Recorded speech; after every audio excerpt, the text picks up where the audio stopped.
Podcast-Folge. Und diesmal nicht allein. Mein allererster Gast ist da. Vielleicht seht Hallo.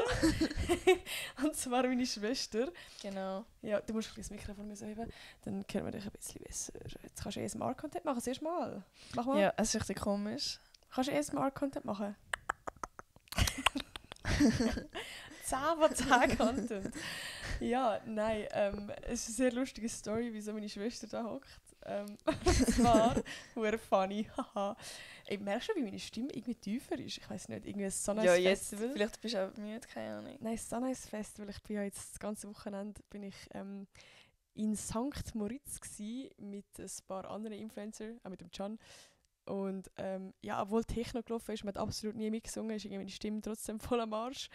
Ja, aber sonst war es nice gewesen. Was hast du ich kann nicht mal mehr reden. Was hast du so das Wochenende gemacht? Was hast du das Wochenende gemacht? Ja, ich bin halt viel im Ausgang gewesen.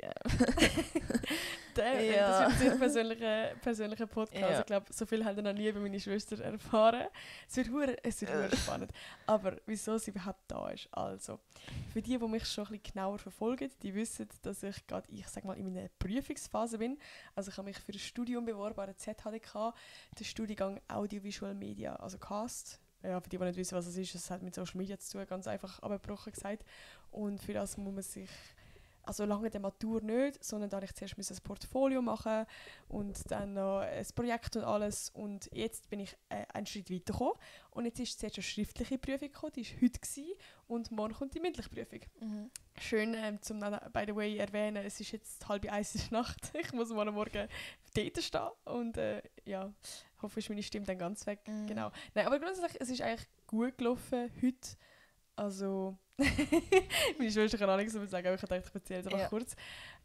Es ist gut gelaufen, es ist 3 Stunden gegangen, es war mega weird gewesen, wieder mal eine Prüfung zu haben, weil ich glaube, die letzte richtige, ernste Prüfung war halt meine Matur gewesen, die war im 2021 im Sommer. Ja, aber das ist eigentlich der Grund von diesem Podcast. Wow, jetzt habe ich endlich mal eine schöne Überleitung geschafft. Weil es geht um Prüfungen und Prüfungsstress und ja, allgemein vielleicht auch Schule, Genau. Zukunftsängste und so. Und jetzt ist auch der Grund, jetzt kann ich auch den Grund sagen, wieso meine Schwester da hockt.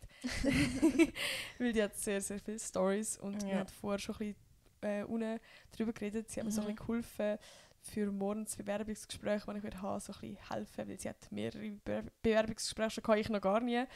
Und da sind wir irgendwie auf das Thema gekommen, dass wir so voll den unterschiedlichen Weg hatten zum einen und zum anderen auch, wie wir so mit Prüfungen umgehen. Also ich kann schon mal sagen, so, sie hat sehr Prüfungsangst. Ja, also wenn ich sie wäre, würde ich jetzt durchdrehen. Ich könnte jetzt niemals irgendwie so gechillt hier im Podcast drehen. ich hätte eine schlaflose Nacht. Ich könnte nicht mal schlafen, wirklich. Ja, für mich wäre das ganz schlimm. Ich bin froh, bin ich nicht Nati. Schon, aber also, hast du so bei normalen Prüfungen so in der Schule damals, hast du auch so einen Stress gehabt oder nur so bei so wirklich so blöd gesagt wichtige Prüfungen, so Aufnahmeprüfungen oder so? Also ich hatte es schon früher in der Sek halt. Ich habe viel zu früh dann angefangen zu lernen und ich hatte auch sonst immer Angst gehabt, irgendwie. Ich weiss nicht, ich kann es nicht beschreiben und ich hatte schon eine Woche vorher Angst gehabt. Ja. Auch wenn es nur ein Mathe-Test oder so war oder einfach so eine Prüfung, die niemand juckt. Ja. Und ich weiss nicht, ich habe einmal mit meiner Kollegin mega lange telefoniert für einen R&K-Test, weil ich einfach nicht weitergekommen bin, weil ich einfach nicht rausgekommen bin. Mhm. Ui nein, es war so schlimm. Ja. Aber seit wann hast du das so? Kannst du so sagen, so, oder woher der Ursprung vielleicht ist? Ich weiss es nicht. Also ich weiss schon, dass ich schon in der 1. Klasse bei meiner ersten Lehrerin schon recht Angst hatte. Vor allem vor so Hörverstehen-Prüfungen. Ich hatte so Angst gehabt, dass ich mich gar nicht konzentrieren konnte, was die Person sagt. Und ja, dann war meine Note eigentlich immer schlecht nachher. Boah, aber so Hörverstehen-Test, ich glaube, das liegt wirklich einfach in der Familie. Also wir sind so schlecht, alle Hörverstehen. Ich glaube wirklich, das ist etwas, was man einfach nicht können. So zuhören und dann einfach vor allem nur so 1-2 Mal und dann irgendwie so random Fragen ausfüllen, wo wirklich, ich muss das wieder 50 Mal schauen, um irgendwie eine Frage zu beantworten. Ja, nein. Bei mir, ich habe einfach richtig Angst. Ich weiss nicht, wie es denn bei dir ist, wenn du einen Hörverstehen-Test machst. Du kannst dich dann schon auf das Thema konzentrieren und das nachher ausfüllen. Und du hast dann nicht so Angst. Bei mir war das dann immer so gewesen, oh mein Gott, was ist, wenn ich die Frage nicht weiss und so. Beim Hörverstehen-Test. Checkst du, was ich meine? Ja, mega. Also ich muss sagen, wenn ich schon ein bisschen Respekt habe vor so Prüfungen, also ich kann sonst mal sagen, ich habe grundsätzlich jetzt nicht so mega die Prüfungsangst, vor allem nicht wie du, aber wenn, dann eben so, zum Beispiel gerade Hörverstehen, da ist für mich mehr so die Nervosität zu wissen, oh mein Gott, ich höre das jetzt nur 2-mal.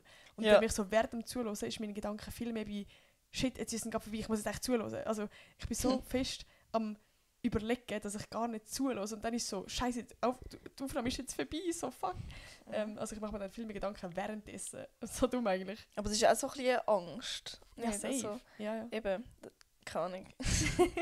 Ja, aber jetzt, ich muss eben sagen, so Aufnahmeprüfungen, also zum Beispiel gerade bei dieser Prüfung, die ich heute und morgen habe, bin ich eben irgendwie so ein bisschen gechillter. Also ich bin selber im Fall mega überrascht, wie gechillt ich bin. Also ich habe mir selber gedacht, wow, wieso bin ich jetzt nicht aufgeregt? So, ich weiss, ich habe doch übermorgen Prüfungen und ich gerade am Sunrise Festival ich dachte, oh shit, ja, die Prüfungen sind ja übermorgen, fuck. Ich bin so voll nicht, mit den Gedanken voll nicht dabei. Und ich glaube, bei mir ist es wirklich eben auch so ein bisschen das Ding, weil es nicht so, ich sag mal, wie es auf mein Leben drauf ankommt. Also schon in dem Sinn, klar, ob ich studieren werde dort oder nicht, ich komme safe auf mein Leben drauf an. Aber wie, ich habe zum Beispiel das Gefühl, so bei der Gymi-Prüfung ist das noch mal so ein bisschen krasser gewesen. Weil jetzt bin ich so, wenn ich es nicht bestehe, dann könnte ich jetzt die Selbstständigkeit weitermachen. Oder ich kann nach einem anderen Studiengang schauen, vielleicht Richtung PH oder irgendwie so etwas. Aber wie, ich habe das Gefühl, mein Leben ist nicht komplett am Arsch. Weißt du, was ich meine? Und so bei der Gymi-Prüfung habe ich das schon mehr gehabt. Dort habe ich wirklich nicht eine Lehre machen. Ich habe es so schlimm gefunden. Mein Gott. Einfach, also ich bin damals schnuppern nur schon. Meine Mama hat mich heulend abholen. Das war wirklich schlimm gewesen. Ich war gar nicht ready für die Berufswelt. Darum ist für mich, also ich habe Gymi und FMS Doppelaufnahmeprüfung gemacht. Darum habe ich, ja, das war so mein Plan C eigentlich gewesen. Und ja, darum bin ich dort schon mehr aufgeregt gewesen. Ja, also das ist halt so, weil du nur einen Plan gehabt hast und mit dem wäre ich halt gar nicht klar gekommen. Also am besten haben wir dann noch einen Plan B, wo ich denke, also doch, das wäre vielleicht auch noch ein Plan. Voll. Und bei mir ist das halt dann gar nicht so gewesen. Also nach der Sek habe ich auch gedacht, so doch, ich mache vielleicht auch eine Schule wie meine Geschwister. Voll, bei dir war vor allem ja nicht so ein bisschen Druck gewesen, du bist die Jüngste und deine beiden grossen Geschwister, die machen das Gymi. So. Du hast wahrscheinlich noch viel mehr gedacht, boah, ich muss fix auch das Gymi machen, oder? Ja, also es war ganz schlimm gewesen und vor allem ich habe den Druck überhaupt nicht ausgehalten. Ja. So, ja, ich habe dann gedacht, so, ja, ich finde jetzt auch keine Lehre und so. Zu mir passt das sicher auch nicht, wenn das bei meinen Geschwistern auch so ist. Und ich mache nachher auch ganz einfach eine Schule. Und dann, wo ich dann gemerkt habe, so, okay, ich mache jetzt nachher die Aufnahmeprüfung, schon ein paar Monate voraus hatte ich Angst gehabt. Und ich habe... Hast du eigentlich auch Doppelaufnahmeprüfung gemacht, also FMS und Gymi zusammen? Ja, also ich hatte die auch so geteilt, also an verschiedenen Orten. Also meine FMS war an einem anderen Ort als meine Gymi-Prüfung. Und ich hatte die dann zuerst eine Gymi-Prüfung gehabt, und dann eine Woche später eine FMS-Prüfung gehabt.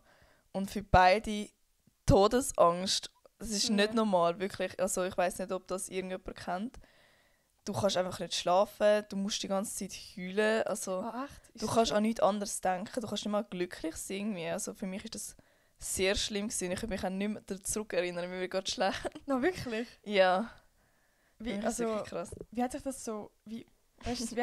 Also vor was hast du genau Angst gehabt? Dass du einfach nicht bestehst? Ist das wie so... Ja. Hast du das Gefühl, es ist so schlimm, wenn du es nicht wirst bestehen? Ja, also ich habe gedacht, so, wenn ich das nicht bestehe, dann was passiert dann?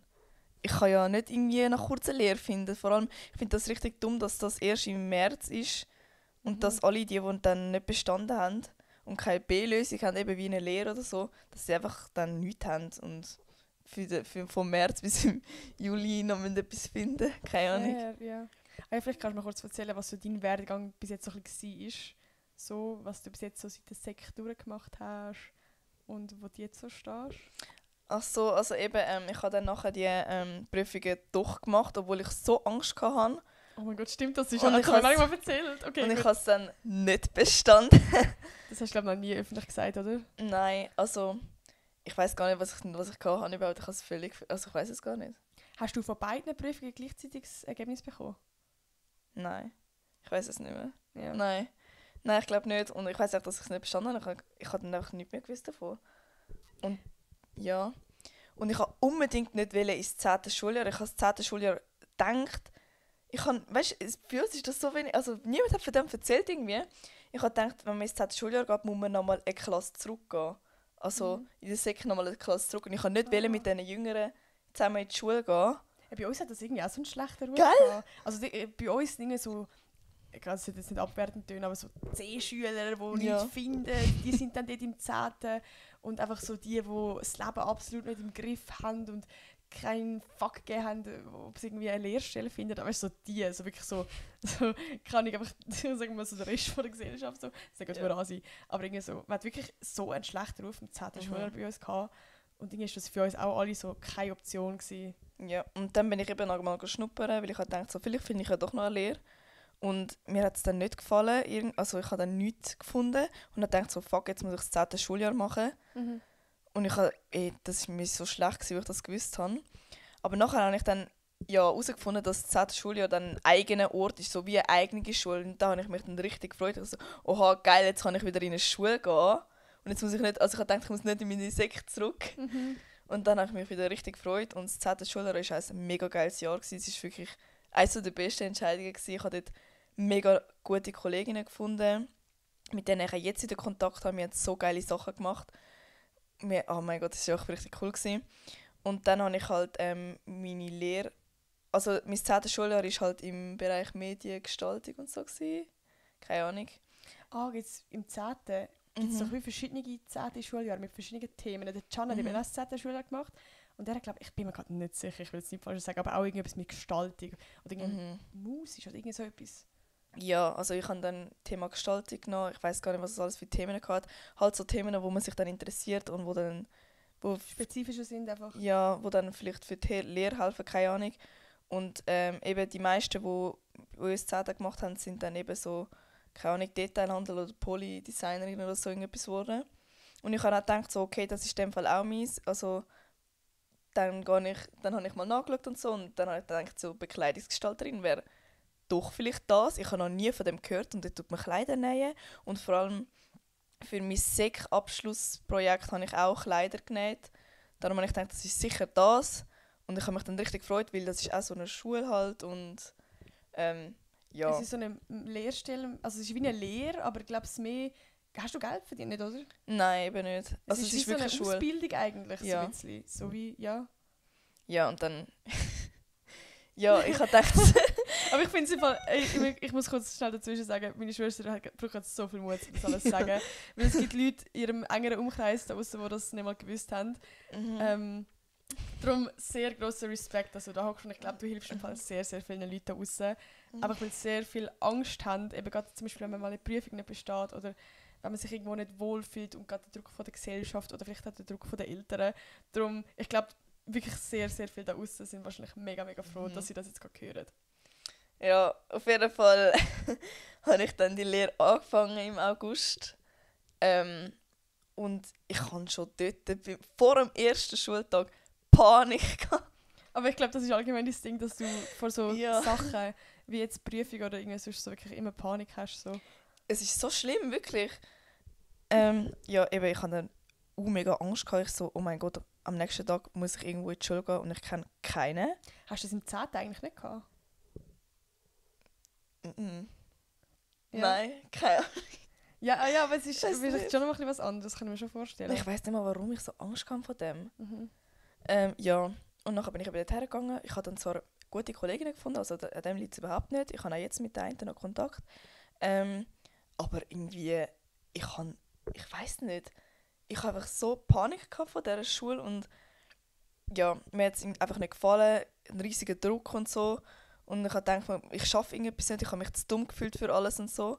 Und ich habe auch jeden Abend, ich habe ich habe das Gefühl, ich habe wie Depressionen gehabt. Es sind zwar keine Depressionen, aber es war so etwas Ähnliches. Du bist schon sehr in einem Loch gewesen. Ich bin Also mega ich habe noch in einem nie Loch so schlimm erlebt. Ja, und ich weiß nicht genau, was es war. Es war so eine Angst gewesen, jeden Abend müssen wir wieder her. Also ich kann jeden Abend dann denken, so, fuck, ich muss wieder dort her und so. Und ich habe nicht gedacht, ich habe gedacht, so, das ist vielleicht am Anfang so und nachher wird es dann schon easy. Aber es hat sich halt einfach, also es ist einfach immer schlimmer geworden. Und ich habe jeden Tag Angst gehabt, dort herzugehen und so. Man hat mir das zwar gar nicht angemerkt, ich habe das überhaupt niemandem gezeigt. Niemand hat das gewusst. Das finde ich auch so krass, weil ich das dann am Schluss gesagt habe, so, dass ich die Lehre abbrechen möchte. Das ist jetzt auch... Genau, Ja. ja, das ist so schon der nächste Schritt. Hat jeder gedacht so, hä, warum und so. Mhm. Und ich so, ja, mir geht es nicht gut dort. Es liegt wirklich nicht an den Leuten. Also, ich weiß nicht genau, was es liegt. Es liegt, glaube ich, schon an mir selber irgendwie. Und ich habe mir selber viel zu festen Druck gemacht, obwohl das voll nicht nötig gewesen wäre. Eben, mir hat es auch gar nicht gefallen. Schon wenn ich denke, dass ich wieder zurück müsste, würde mir schlecht werden. Ich weiß nicht genau, was es ist. Aber ich glaube, das ist so ein bisschen das Grundding. Also, ich habe das auch schon bei so gewissen Situationen, dass man sich einfach von Grund auf unwohl fühlt. Und auch wenn die Menschen dort nicht sind, so, das geht wie, du musst auch einen Ausweg finden. Also, ja, ich weiß nicht, sobald man sich mal nicht wohl fühlt, dann ist es so schwierig irgendwie. Und eben bei dir ist halt wirklich vor allem so ein bisschen das Leistungsdruckding von, also darf ich das sagen, du hast es teilweise auch so ein bisschen bei Geschwistervergleich so ein bisschen, gerade weil du der Jüngste bist und jetzt gerade weil zum Beispiel der Sedi und ich das Gimmi gemacht haben, hast du sonst wahrscheinlich so vom Selbstwertgefühl wie so ein bisschen das Gefühl gehabt, oh mein Gott, ich habe es nicht geschafft, die anderen haben es geschafft, ich bin dümmer, ich bin schlechter und du hast die ganze Zeit so ein bisschen das Gefühl, du musst dich irgendwie jetzt mehr beweisen oder irgendwie so.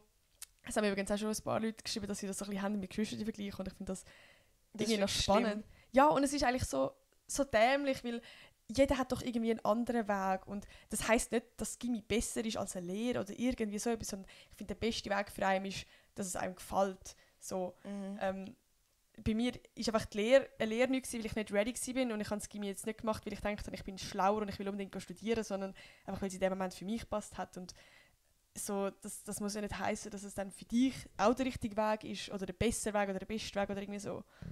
Ja, ich habe eben auch immer gedacht, so die ins Gimmi gehen, sind halt eher so die Gescheiteren. So, ich das Mikrofon, ich muss auch so sagen. Ja, sorry. Ich habe eben auch gedacht, so die ins Gimmi gehen, sind ein bisschen die Gescheiteren und so und die halt dann das Gimmi so wie nicht schaffen oder ein bisschen zu dumm sind, die machen dann einfach halt eine Lehre. Also. Aber das ist eigentlich auch dumm, weil zum Beispiel ich bin eine Person, so ich bin ja auch in die Sek gegangen, bis zu der 3. Sek und dann habe ich das Gimmi gemacht und ich bin absolut kein Musterschüler gewesen. Also ich hatte so, sage ich, so einen 4,5 Durchschnitt gehabt. Ich bin jetzt nicht wirklich die Schlau von der Klasse oder irgendwie so etwas.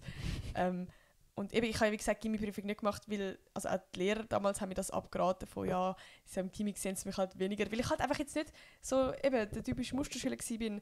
Aber ich glaube, das Gimmi ist wirklich etwas, das machst, weil du es vielleicht willst machen, weil du dorthin willst. Also ich habe wirklich weiter in die Schule gehen. Ich habe mich nicht gesehen irgendwo in der Berufswelt. Und also eben, ich habe dann einfach Doppelaufnahmeprüfung gemacht.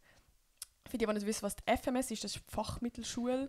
Ich weiß gar nicht, was ist der grosse Unterschied von Gimmi und Fachmittelschule? Ich weiß nicht, im Fall. Ich glaube, Gimmi ist schon ein bisschen strenger. Ja. Ist schon ein bisschen strenger. Und FMS ist ja irgendwie auch noch so ein bisschen, dass nachher ein Jahr lang Praktikum musst machen und irgendwie so. Ich glaube viel, also ich weiß nicht, ob das ein Klischee ist, aber ich glaube viel gehen ja eben richtig FMS, weil es vielleicht richtig Lehrerin werden. Ich weiß einfach gar nicht, ob das ein Klischee ist. Das weiß ich auch. Aber es ist mir immer so ein gesagt worden. Und ich habe ja früher auch Lehrerin werden, darum auf jeden Fall habe ich Doppelaufnahmeprüfung gemacht und ich habe für die FMS habe ich einen Schnitt von einem 3,75 gebraucht und für das Gimmi einen Schnitt von einem 4er und ich hatte dann nachher, glaube ich, einen 4,45 Schnitt gehabt und dann habe ich gesagt, ja, dann geh mal ins Gimmi, weil das Gimmi ist gerade bei mir da in der Nähe, also näher ist der Weg näher und FMS ist halt irgendwo weiter weg in Zürich.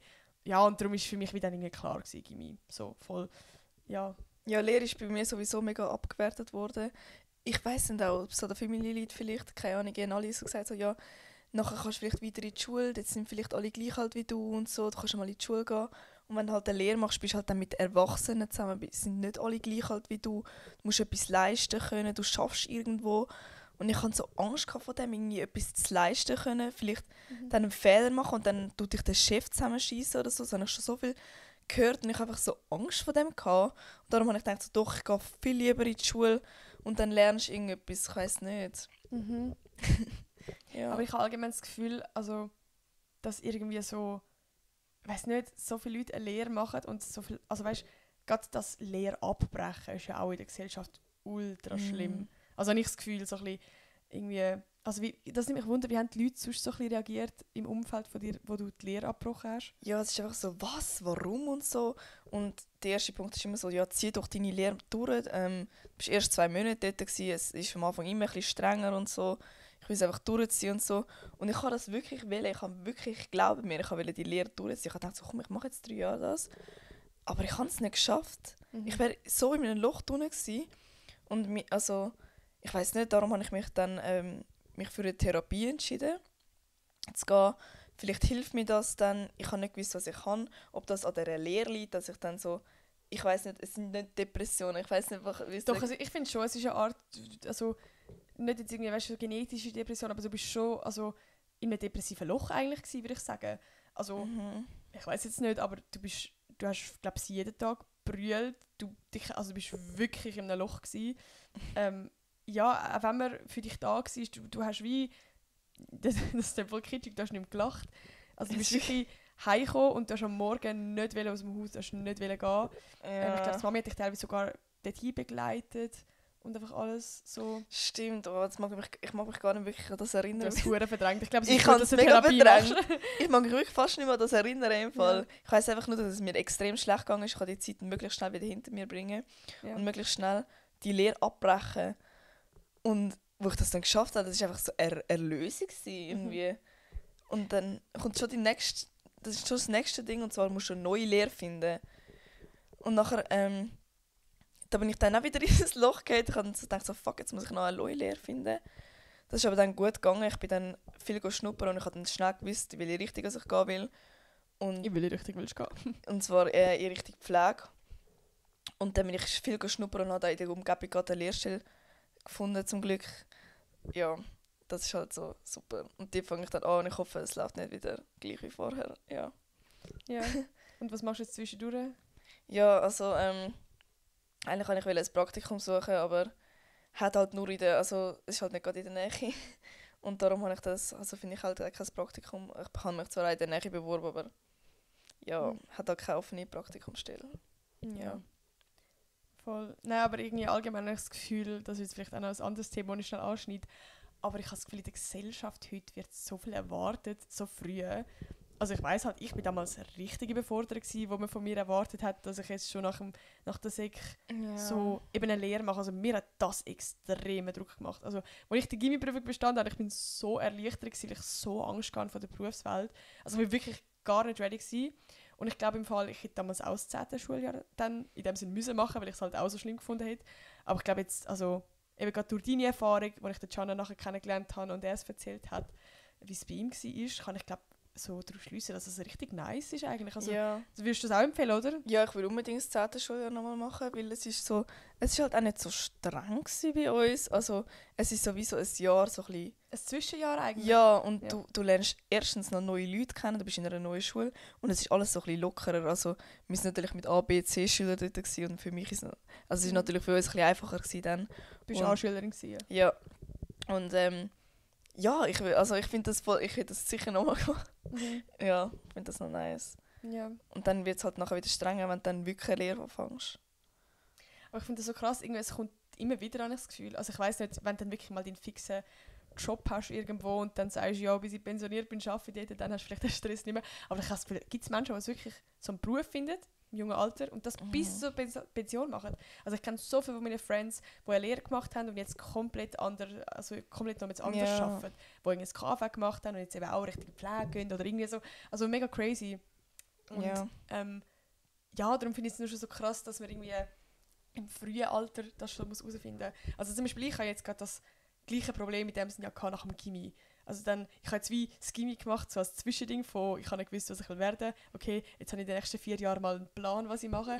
Und dann kommst du irgendwie so aus dem Gymi und denkst so, shit, jetzt bin ich wieder am gleichen Punkt. Ich habe keine Ahnung, in welche Richtung ich will, was mich interessiert, was für einen Job so. Und ich will nicht mal sagen, dass die Schule schlechte Aufklärung gemacht hat, was es für Berufe gibt, sondern es ist wie, ich habe wie nichts gefunden, wo ich so dachte, bang, Alter, da passe ich voll rein. So. Und eben nachher war es im Gymi gewesen, und dann ist ja eigentlich, ich weiß nicht, es ist immer so ein bisschen das gesellschaftliche Ding. Ja, oh mein so, Gott. Gymi, wenn du das Gymi gemacht hast, du musst studieren. Also nur schon, wenn die Leute jetzt sagen, so Zwischenjahr, also ich weiß nicht, so, das war schon das Ding gewesen. Alter, ich muss kurz wissen, ich bin die Älteste von meiner Familie, so von den Kindern. Und der Generation obendran hat es das nicht gegeben, dass man das Zwischenjahr gemacht hat. Da ist man straight nachher studieren. Und für meine Großeltern, die sind aus allen Söcken gefallen, was sie gehört haben, dass ich das Zwischenjahr machen will. Und auch meine Eltern. Und ich muss sagen, in meinem Jahrgang war es eigentlich ziemlich normal gewesen. Also jeder hat ein Zwischenjahr gemacht.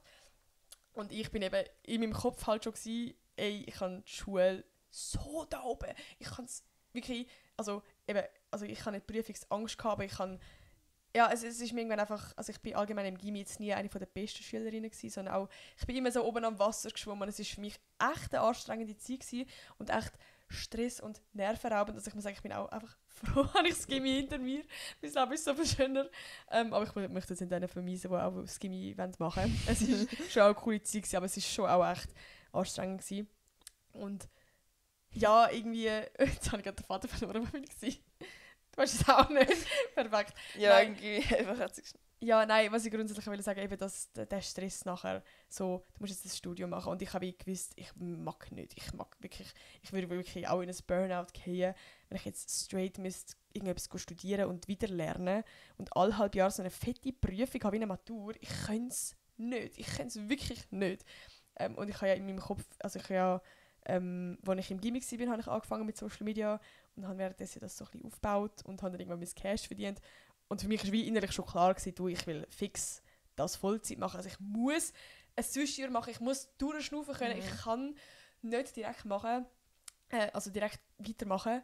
Und ihr könnt mir bitte das Versprechen machen, dass auch, das ist mit Abstand die allerbeste Entscheidung von meinem ganzen Leben gewesen. Das kann ich wirklich, ich will das immer wieder machen. Ich will das jedem da draussen empfehlen. Und ich rede mit so vielen Friends von mir, die ein Zwischenjahr gemacht haben, was sie gesagt haben, das ist das Beste, was ich machen konnte.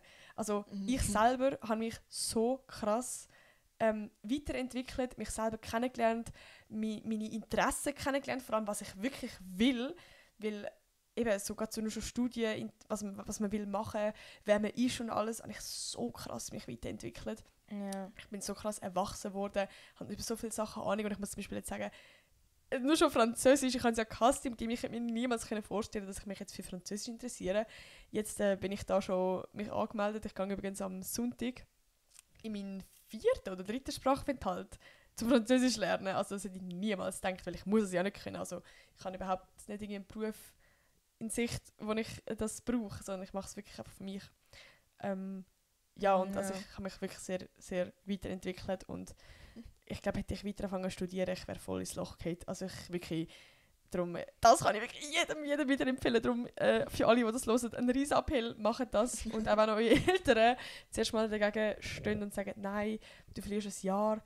Leute, die sind noch so jung. Ich glaube, du hast doch nur schon richtig Panik gehabt, eben von, wenn du das 10. machst, hast du jetzt ein Jahr verloren und jetzt hast du die Lehre gebrochen, jetzt hast du nochmal ein Jahr. Stimmt, wie war das für dich so? Ja, eben, also ich dachte so, fuck, jetzt bin ich die Älteste wahrscheinlich, aber nachher habe ich schlussendlich nachher gehört, in einer Lehre ist es ganz normal, dass es so viele ältere Leute gibt, es gibt auch 30-Jährige, 35-Jährige. Ja, es ist so easy, du kannst theoretisch mit 25 anfangen zu studieren, du musst voll keinen Stress haben. So. Ja, ich weiss nicht, warum wir uns so einen Stress gemacht haben. Also ich habe mir das auch voll eingeredet. So. Ja, also eben, dass ich das 10. schon gemacht habe, ich dachte so, oh mein Gott, ich bin ein Jahr älter dann als die anderen. Schon das ist voll krank. Aber ich habe nur im Gymi gedacht, ich bin ja von der 3. gekommen, normalerweise kommst du ab der 2. Sek. Und ich bin ja auch ein Jahr dann älter als alle in meiner Klasse. Und ich dachte, oh mein Gott, so schlimm. Aber es ist so easy. Also so, du merkst, also meine Kollegin jetzt, die ist fast 4 Jahre, die ist mehr in deinem Alter als in meinem Alter, fast 4 Jahre jünger. Und man merkt so keinen Unterschied. Also wirklich, ich merke gar keinen Unterschied, dass sie jünger ist als ich. So easy. Also wirklich, macht euch keinen Stress. Wenn ihr mal 1, 2 oder 3 Jahre verliert, so, ja. Ja, ich weiss nicht, also ich kann auch das 10. schon jedem empfehlen. Es ist einfach so eine Erholung irgendwie. Und es war auch das beste Jahr gewesen, irgendwie, habe ich das Gefühl gehabt. Ja. Also eben, wenn ihr irgendetwas findet, wenn ihr eine Lehre findet, wo ihr denkt, boah, das finde ich hure nice, das passt voll zu mir, dann Jackpot, Alter, mach's fix mega nice. Oder wenn du einen Studiengang findest, wo du hure, also weißt, wo du gerade weißt, das will ich jetzt gerade machen und ich brauche kein Zwischenjahr, safe do it, so. Yeah. Aber wenn du am Punkt bist, wo du zum Beispiel nur schon merkst, dass die Schule dir gerade zu viel ist, oder dass du jetzt einfach im Zwischenjahr, du erlebst so viel, du kannst einen Sprachaufenthalt machen und dann, wenn du jetzt denkst, du hast kein Geld, du kannst irgendwo hergehen, arbeiten im Ausland. Also es gibt so viele Möglichkeiten. Du kannst ein Praktikum machen, du kannst mal Geld verdienen, die Berufswelt so ein bisschen anschauen. Es gibt so viele Sachen, die du machen kannst. Darum, ja, und ich finde das so eine nice Möglichkeit. Und ich habe das Gefühl, sonst, wenn du so nur in der Schulwelt oder nur in der Berufswelt bist irgendwann und immer nur das Gleiche machst, dann wartest du doch irgendwann nur, bis du pensioniert bist und dann bist du irgendwie spät. So, du musst doch die Zeit jetzt noch so ein bisschen die Jugend geniessen, jetzt, wo du noch jung bist, so, und reisen können und Sachen erleben und ja. Ja, ich habe das Gefühl, wir machen uns da allgemein alle viel zu viel Stress und mega viel suchen dann irgendeine Lehre, die es dann noch gibt halt, also mega viel, wo ich in der 3. Sek bin und die, wo am Schluss dann noch irgendeine Lehre dann irgendwo gefunden haben, obwohl sie ihnen gar nicht wirklich gefallen haben, die haben also es gibt dann Leute, die dann wirklich Probleme haben in der Lehre und ich kenne auch jetzt noch Kolleginnen, die sagen, ihre Lehre gefällt ihr nicht, sie haben so Stress mit ihrem Chef. Aber sie wollen es jetzt einfach durchziehen, 3 Jahre. Das würde ich niemals mehr machen. Also wenn mir meine Lehre nicht gefallen würde, ich es... Ja, also klar, man kann es schon auch durchziehen, aber wenn es dir wirklich psychisch nicht gut geht, dann würde ich es halt einfach abbrechen. Voll, ich finde, das ist so ein bisschen wie ein Punkt, wo man selber muss merken. Ich würde jetzt auch nicht gerade sagen, sobald es mal ein bisschen strenger wird, stimmt, brich ab so.